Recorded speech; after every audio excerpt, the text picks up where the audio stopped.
Hi, my name is Mark Keene from Keene Engineering. I'm here today to test some of our new products we're working on. I've got a Keene A52S, our new high production, non-classifying sluice box. And it's really been working out good, tons of positive feedback, so I'm really excited. But we decided to go ahead and take the machine to the next level. So what we've done is we've added on a back piece to it here, this section right down here, and basically it's an add-on component to the sluice box so we can add on a high banker hopper system. So I'm going to just do a quick setup and kind of show you how easy it is to set it up. Again, I really love the leg system on the A52S, and you can tell that it's very easy to set up. So just kind of watch me set this thing up real quick.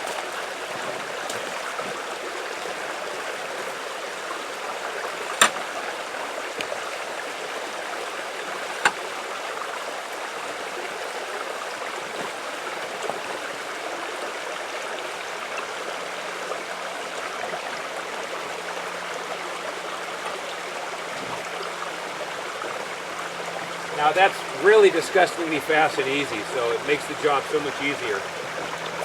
You know, on our testing today, we're also going to be testing different Riffle designs, different classifier screens, etc. So I think I'm going to try my finer screen to start off with in my high banker hopper. See, the cool thing about this whole setup, it sets up really fast and easy. It also folds up. I mean, this thing doesn't weigh more than probably around 1.5 pounds or so. This is pretty light as well. So to set it up,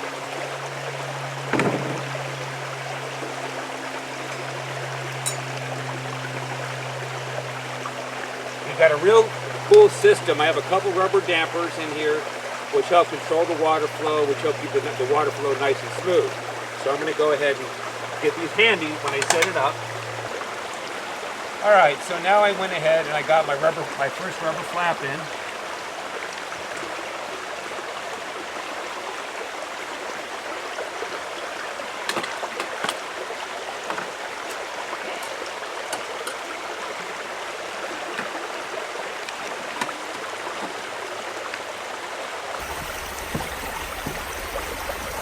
Now, with this hose here, you can also run a lay flat hose. If you have to run like farther distances, let's say 100 feet or 50 feet or whatever, with that little GX50 Honda with the P90 pump, it's not a problem. But when I'm using with the suction nozzle going back and forth, I always like the solid pressure hose because it doesn't kink on you at all. For distances, you want to run the lay flat hose. But for short distances and for a lot of bending, you want to do that all with your more rigid pressure hose. Come on, Kay.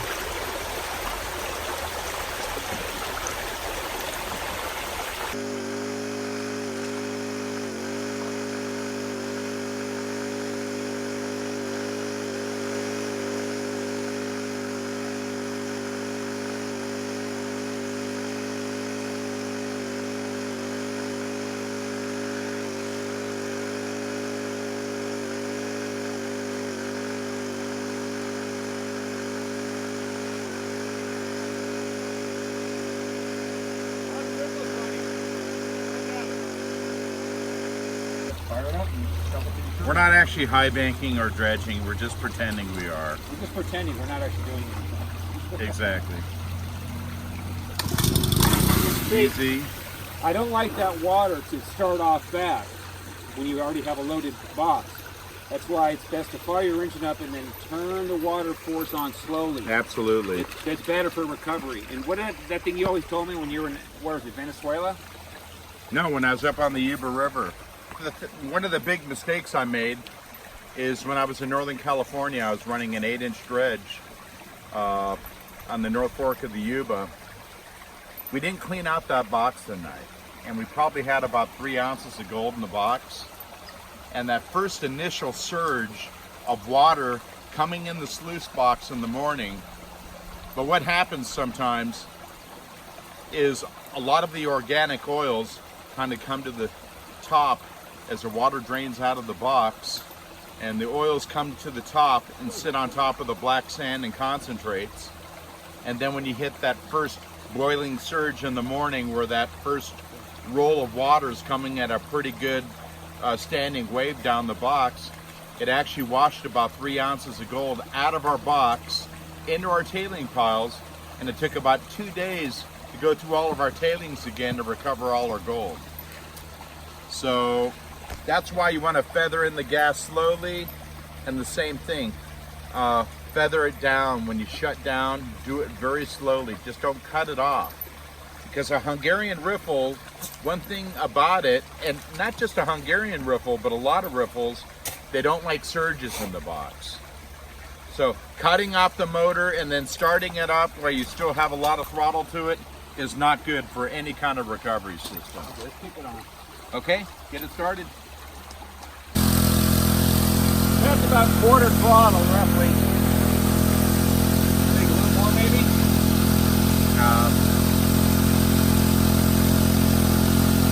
Yeah, a little bit more.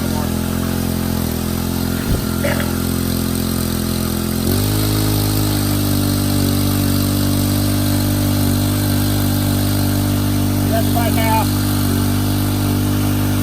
You'll notice that you got a lot of pressure here, though.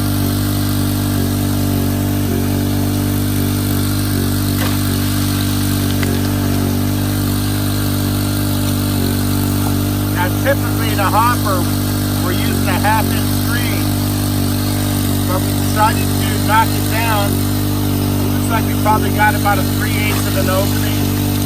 3 1/4 roughly. 3/8 of an inch. And what a difference it makes. It also makes a difference on the size material that's coming into the sluice, which also affects the gold recovery. Hey Pat, I'm going to next shovel just the hopper up higher. I want to see what happens. Extra 4 inches. Pick it up. Yeah, about 3 inches more would be good. The rocks are coming off together anyway.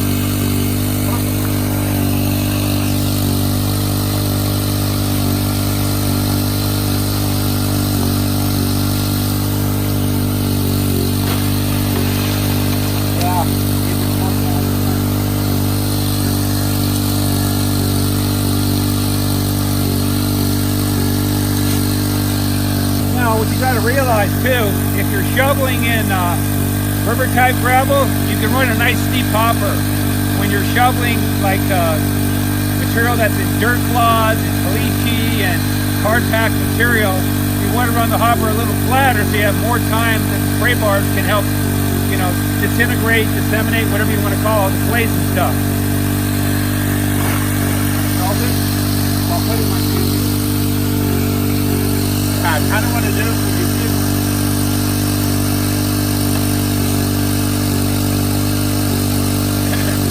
I kind of want to do it with the material. Okay, go. Go ahead. Drop something. Okay.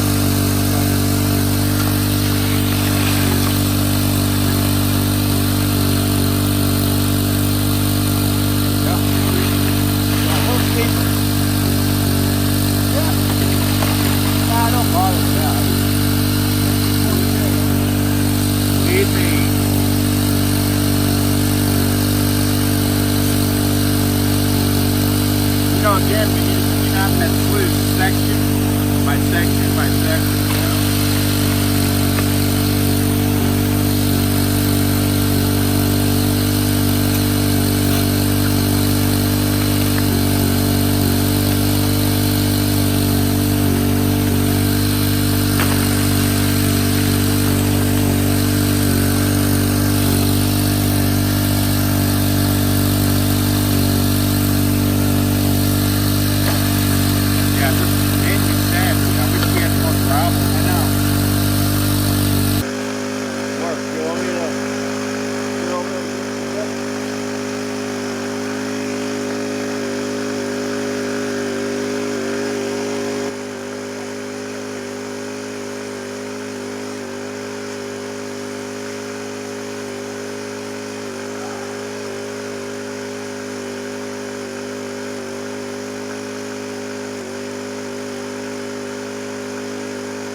cut it down? You want to shut it off, or how do you want to do the cleanup on this?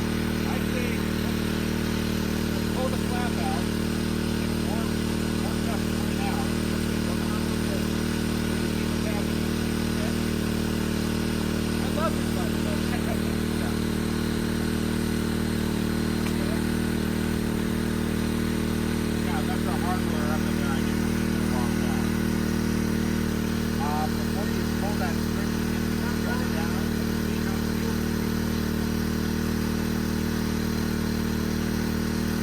anyways, guys, we just shut it off, and we realized we need a ball valve. You got to bring that water up and down slowly. I thought I'd get away with it, but I was wrong. But it looks like our upper classifier screen's working good. The load is good. You can see the combination of the carpet and the black sands working epic. The Miracle Mat was working really good. I'll bet you nothing past that. No, I'm sure it didn't. And then the standard ripples are there too, for in case you got any bigger stuff to get caught in there. You know, just like anything. What do you think, Teddy? Just like anything, it's all trial and error. Yeah, it is. All right. So, all right. Let me get, I got one of our pans over there. We'll do a quick Looks cleanup. like the rear section, these riffles, not loaded much. The Miracle Mat had enough water velocity to keep it pretty clean. You got a little bit of material that's packed in the back of it. When you're running a higher flow, it's always better to have that somewhat covered. I don't see any gold in there. I bet you it's all into the classifier screen, Pat. I'll bet you it didn't make it past the first yeah, probably 5-6 inches. Well, there's only one way to find out. Okay, let's pull it off. You want to actually... So Pat, let's just pull the hopper. I'll pull the cotter pin and the rod out, and it should come right apart. Okay. Pull the clip. Now it also releases the rubber flapper at the same time. Yeah. Okay. See, that's one of the things I had one of the guys build. He changed that rear rubber system. It worked out really good. I noticed you had your little you saw that, height adjustments. You know, for the prototype, that's good. Not bad. Did that. Also a little tiny nut here to hold it down. Yeah. Well, that keeps the lower screen held down. Yeah. I figured you'd approve. Now, one of the reasons that this is loading up right here, because in order to stop the material actually leaking out the back, we have a rubber piece that comes down here, and it changes the dynamics a bit. So we're just gonna take this off. You know, it'd be cool, Pat, if we had our the old spray bar. I could close the spray bar, open the second hose, and we could wash that sluice down. It'd save us a ton of time, wouldn't it? Yeah. So again, back to old school. A lot of schist up here.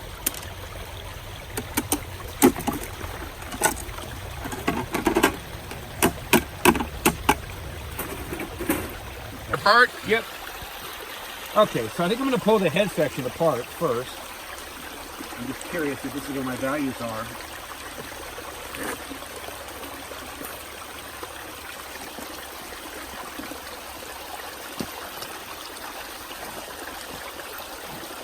Roll it up. Easy, there's our gold mark.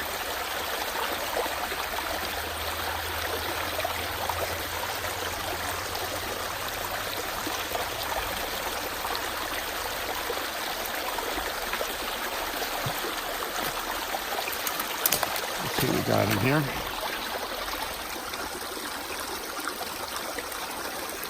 Oh, look at that.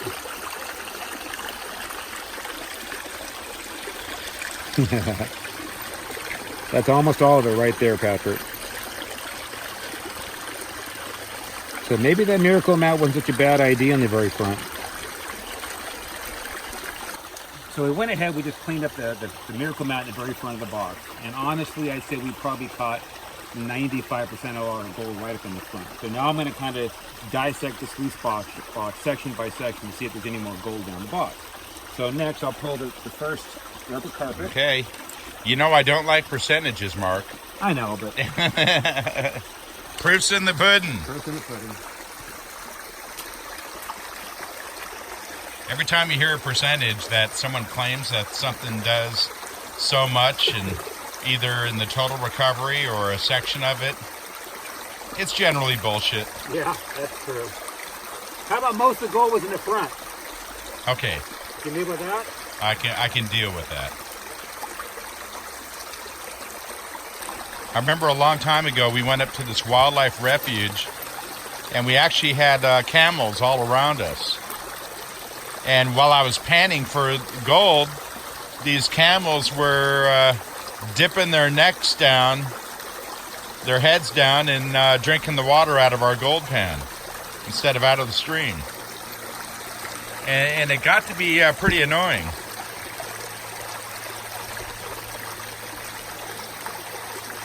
But they're a big animal. You don't want to mess with them. Easy there, Breezy. Okay. Okay, that's the next section. That's the next section. A lot of black sand. Go slow. Oh, a few pieces in there. Okay. Yeah, how much gold did you put in there? That's about 25%. Oh, there go. You know, that's a very small portion compared to the first one. So let's dump this out and go to the next one. And you know what's amazing about this is an A52 sluice. A52S. This is the sluice that everyone else has. Well, the S, it's an S because it has the legs on it. And what nice legs they are. We all like a nice little leg.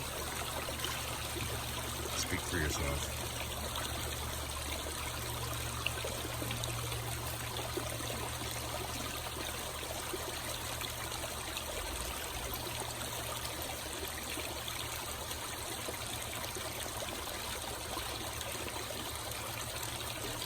Just a little bit of flour gold and that's it, Pat. Let me dump this out in here. Just some really teeny pieces. That's what this is designed to capture. Benny, you just failed. Who wants to help? You failed. Nope.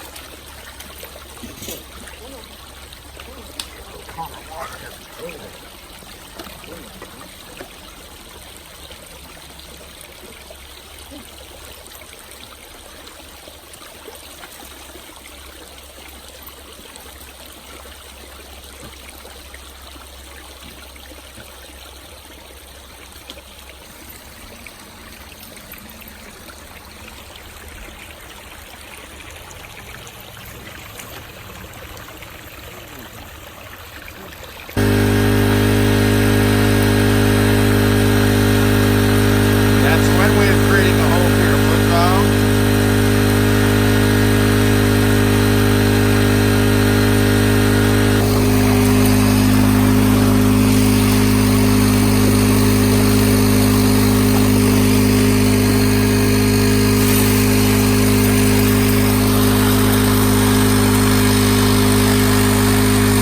That's definitely a pretty interesting setup with the deflector, forcing the material into the hopper, the classification.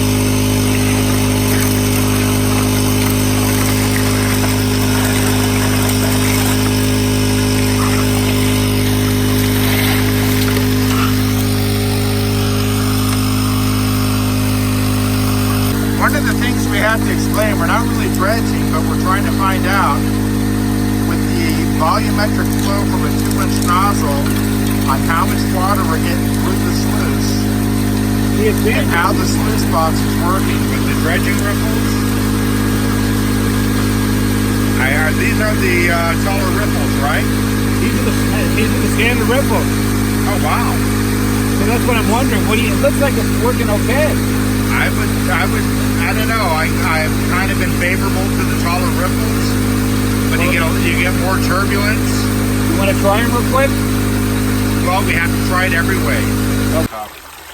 All right, interesting, Pat. If you look here, you see all the big granules of black sand. Okay, you can see the load in here is not bad using the screen. Now it's interesting. It didn't work with the high banker, but it works with the dredge.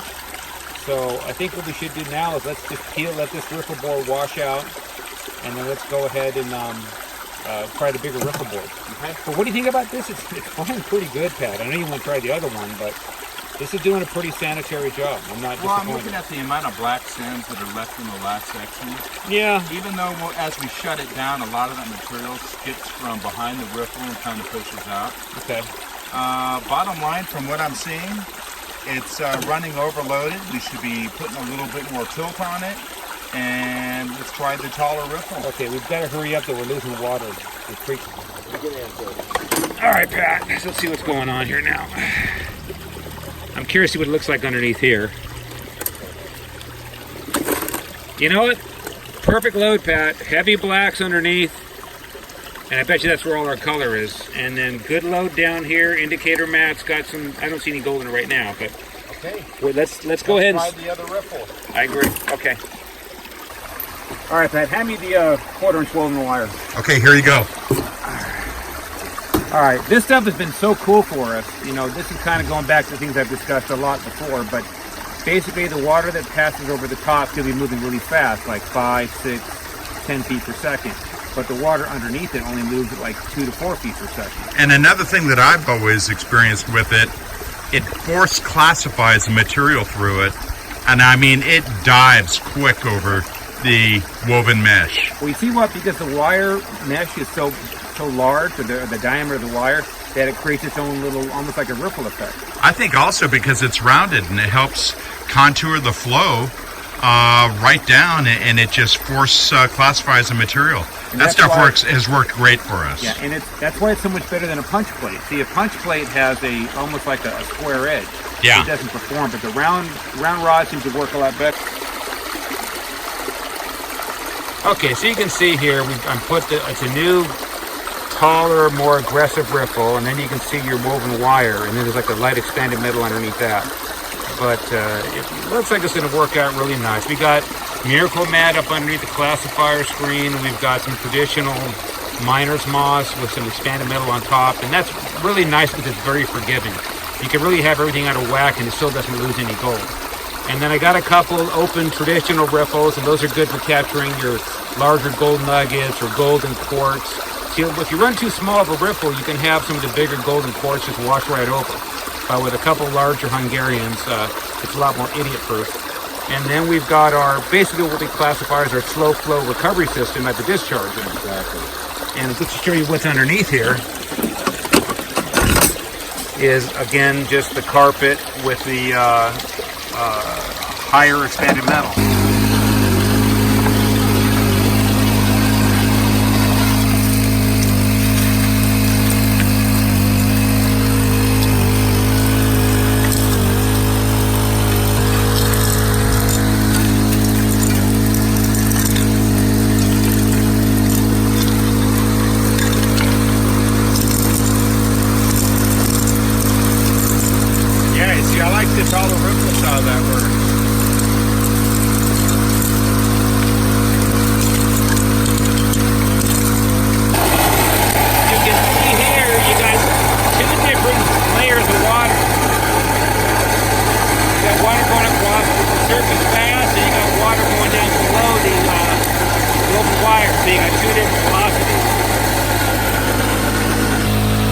This is why a suction nozzle works well. You can pull it in and out of the water. You can suck half water and half air. What do you think, Daddy?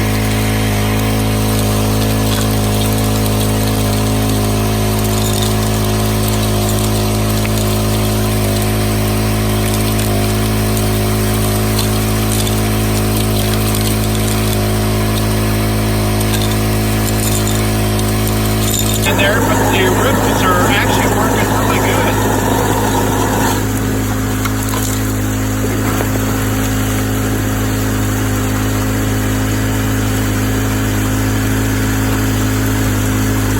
Yeah, I see a nice load here. This is working really nice here. A little bit more of a low pressure zone there. Yeah, the miner's moss with the Hungarian's working good. We got a nice clean load under here. So I think I do like the bigger Riffle. I think it'll work with both, to be honest with you. But you want to soak this one, see where we get our gold? Yeah. Okay. Okay. All right, so we got our gold here. I'm going to start it up. That's one way to do it.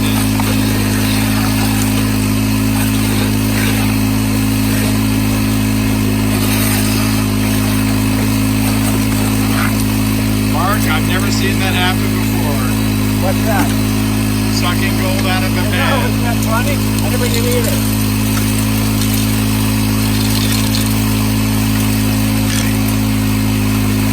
This thing has some scary suction.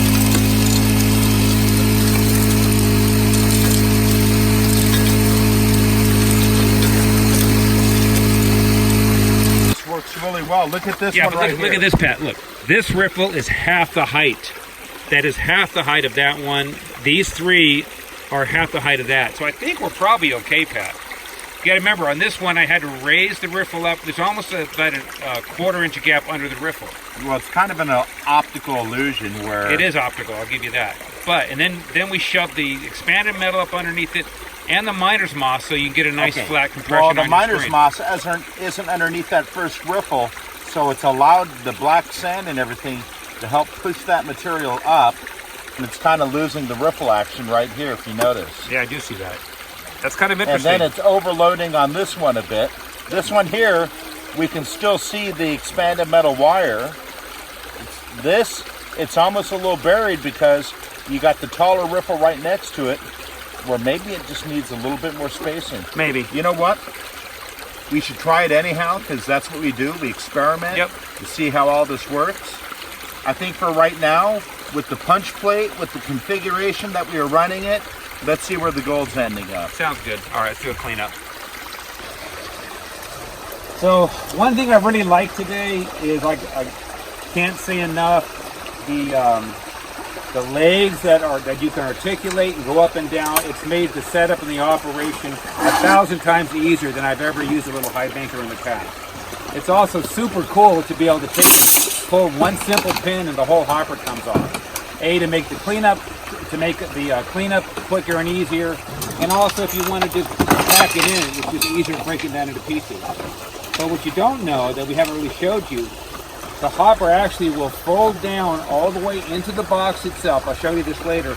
And I have a pin that goes through the hopper, and that actually locks the hopper in the down position. So we're doing all these little things. We're trying to make this small A52S conversion, A52 conversion, work really good for a combination of types of conditions.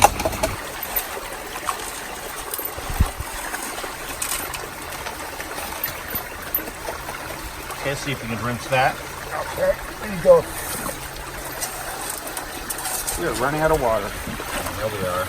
Okay.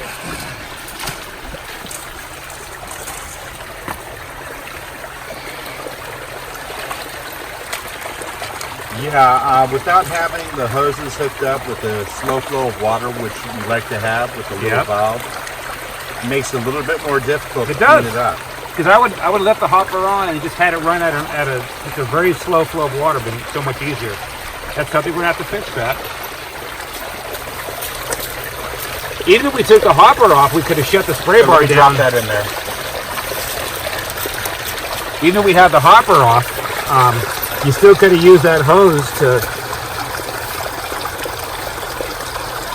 to wash the sluice down. I kind of miss that power hose, don't you? Definitely. You know, it's funny, this gold pan's a friend of mine. His name is John Lowe. And he goes, Mark, don't break my lucky pan. He has so much time on this thing, I can feel it's worn thin. I've never felt a thin pan in my life. You think I'm kidding, Pat? Feel this thing. I'm not. Now there's the bulk of the gold, Pat. No percentages. Okay, so we got the bulk of the gold here, so let's clean up the rest. The big stuff. Yeah. Okay, pour that into the small one so we can use that to rinse out. Rinse it real quick.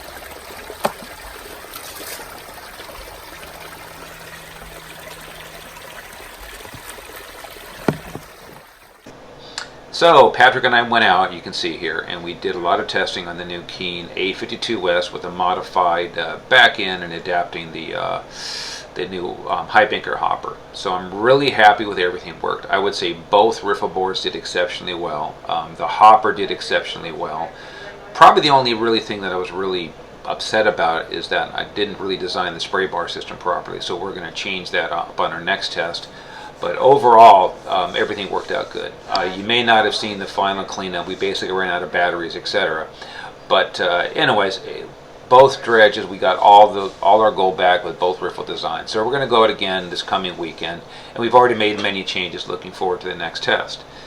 But overall, it was very successful. And one other thing too, I really did like the long grizzly bar spray bar system. It really gave all the material a good chance to disseminate the clays and the rocks much better than most of the other smaller high bankers, including even some of the smaller ones that we built. So I think this is going to be a real winner. And again, I love the way it folds up for a backpacking application. So stay tuned, and we should have some more videos coming up in the next week or so.